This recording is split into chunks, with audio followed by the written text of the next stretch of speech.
Bruno Fernandes, the most underrated Manchester United player. So make we see what I got.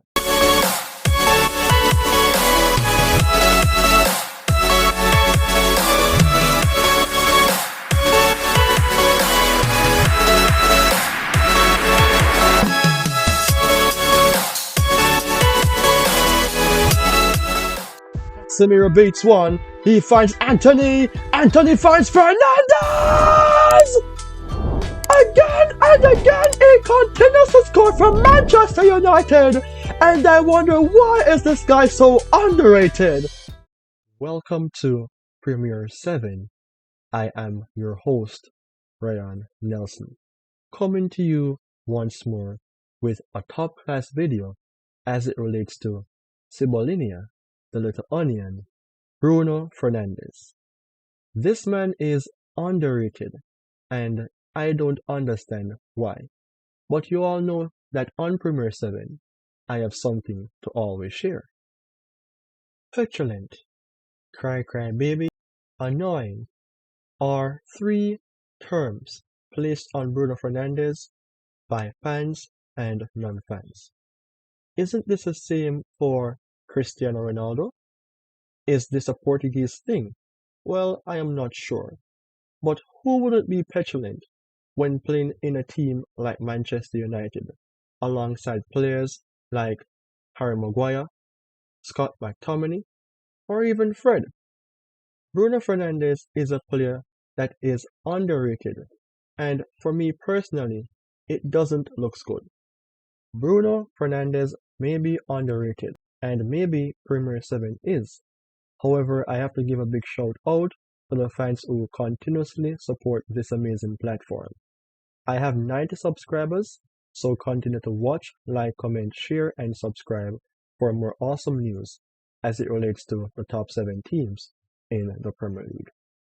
Fernandes joined Man United from Sporting Lisbon within the year of 2020, and I believe Ole Gunnar Solskjaer should receive credit for signing him. Ole Gunnar Solskjaer reigned at Manchester United for a while as a caretaker to manager between the periods of March 2019 to November 2021. And between those times, Bruno Fernandes' importance helped Solskjaer to finish in the top 4 on several occasions.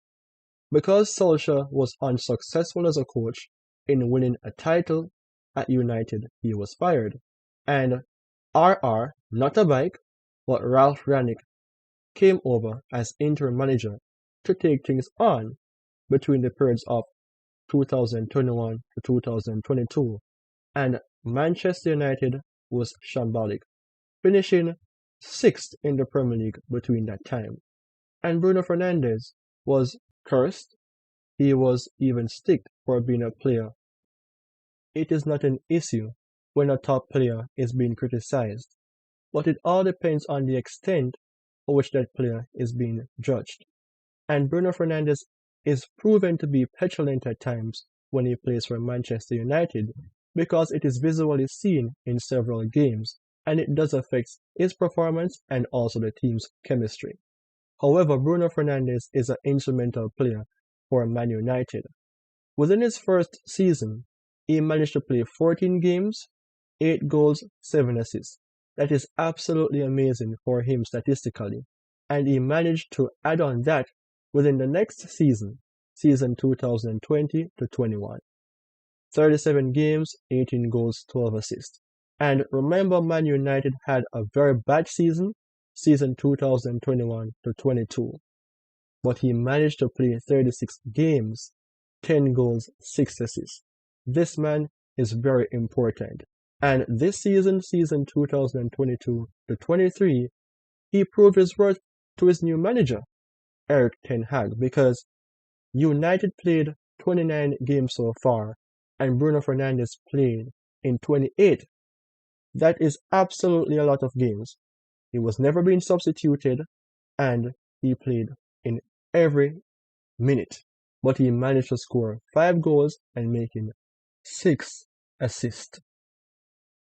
The statistical evidence shows that Bruno Fernandes is indeed instrumental to Manchester United's team. And remember, he's not the main captain, Harry Maguire is. But most persons would say Bruno Fernandes should be the main captain. I just cannot understand why this guy is so underrated. And we all know that statistics doesn't prove everything.